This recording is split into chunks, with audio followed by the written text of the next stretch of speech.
நிகழ்தகவு.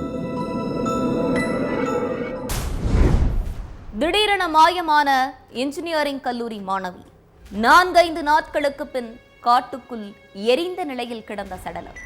கொலையாளிகளை பிடிக்க தீவிர தேடுதல் வேட்டை நடத்திய போலீஸ். குற்ற உணர்ச்சி தாங்காமல் காவல் நிலையத்தில் சரணடைந்த தந்தை. மார்பிலும் தோளிலும் போட்டு வளர்த்த மகளை தந்தையே கொன்று எரித்தது ஏன்? விஷயம் வெளிவந்தது எப்படி? நடந்தது என்ன?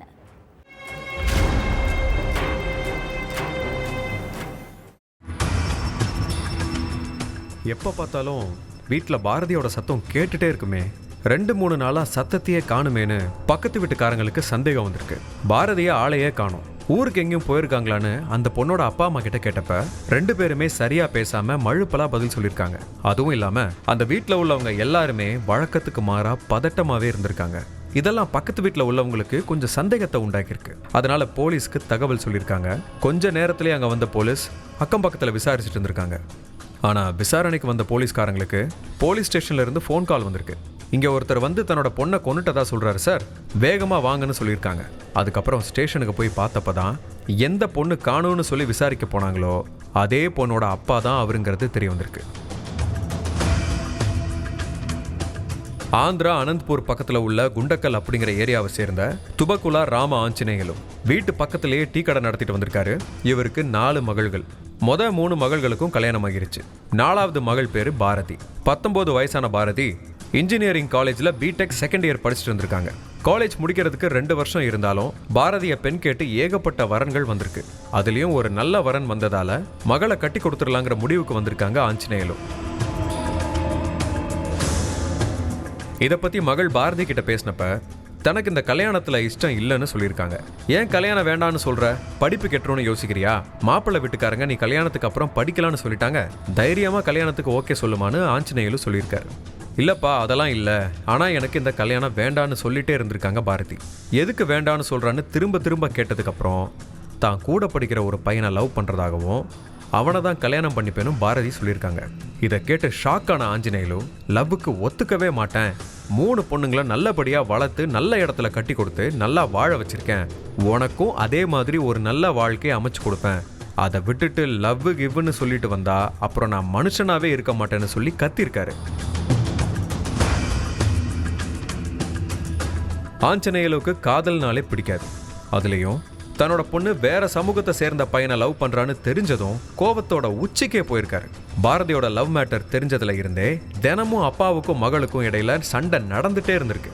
வேற சாதி பையனை கல்யாணம் பண்ணிக்கிறதுக்கு பேசாம நீ செத்தே போயிடலான்னு கூட ஆஞ்சநேயலும் சொல்லியிருக்காரு. எவ்வளவு திட்டினாலும் எவ்வளவு அடிச்சாலும் என்ன சொன்னாலும் நான் காதலிச்ச பையனை தான் கல்யாணம் பண்ணிப்பேங்கிறதுல விடாப்பிடியா இருந்திருக்காங்க பாரதி. இது சரிப்பட்டு வராது. இப்படியே போச்சுன்னா நம்மளோட கௌரவத்தை இவ குழி தோண்டி புதைச்சிருவான்னு பயந்த ஆஞ்சநேயலோ பெத்த பொண்ணை கொலை பண்ணிடலான்னு முடிவு பண்ணிட்டாரு. காசாபுரம் பக்கத்தில் உள்ள திக்கசாமி கோயிலுக்கு போயிட்டு வரலான்னு சொல்லி மகள் பாரதியை பைக்கில் அழைச்சிட்டு போயிருக்காரு. போகிற வழியில் உள்ள காட்டுப்பகுதியில் வச்சு பைக்கை நிறுத்தின ஆஞ்சநேயலோ அங்கே வச்சும் காதல் வேண்டாம், அப்பா சொல்கிற பையனை கட்டிக்கோன்னு மகள் கிட்ட சொல்லியிருக்காரு. அதெல்லாம் முடியாதுப்பா, நான் சொன்னது தான்னு பிடிவாதமாக இருந்திருக்காங்க பாரதி. அப்போ நீ உயிரோட இருக்க வேண்டான்னு சொல்லிக்கிட்டே பாரதியோட கழுத்தை நெரிச்சு கொன்னு இருக்காரு. அதுக்கப்புறம் வெளியில் தெரியக்கூடாதுங்கிறதுக்காக காட்டுப்பகுதியிலேயே பாரதியோட சடலத்தை எரிச்சிட்டு அங்கேருந்து நைஸாக தப்பிச்சு வீட்டுக்கு போயிருக்காரு. வீட்டுக்கு போனதுக்கப்புறம் மனைவி கிட்ட நடந்ததை சொல்லியிருக்காரு. பெத்த பொண்ணை இப்படி கொன்னுட்டீங்களேன்னு அவங்க கத்தி கூச்சல் போட்டு கதறி அழுதுருக்காங்க. ஆனால் யார்கிட்டையும் இதை பற்றி மூச்சே விடலை. எதுவும் நடக்காத மாதிரி சர்வ சாதாரணமாக இருந்திருக்காங்க. யாராச்சும் கேட்டால் பொண்ணு வெளியூர் போயிருக்கா, சொந்தக்காரங்க வீட்டுக்கு போயிருக்கான்னு சொல்லி சமாளிச்சிருக்காங்க. ஆனால் 4 நாள் வரைக்கும் தான் சமாளிக்க முடிஞ்சிருக்கு. அதுக்கப்புறம் ஆஞ்சநேயலோட மனசாட்சி அவரை நிம்மதியாக இருக்க விடலை.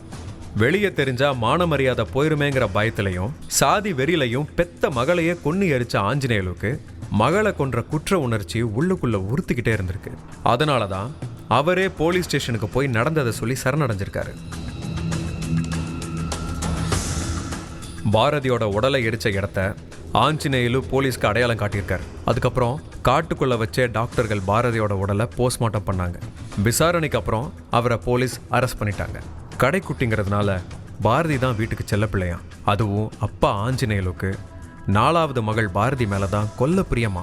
வீட்டில் எவ்வளவு பண கஷ்டம் வந்தாலும் சின்ன வயசுல இருந்தே பாரதி என்ன கேட்டாலும் அதை வாங்கி கொடுத்துருவாராம். ஆஞ்சநேயலும் மனசுல உருவான சாதி வெறி தான் ராணி மாதிரி வளர்த்த மகளை தன்னோட கையாலேயே கொன்னு எரிக்க வச்சிருக்கு.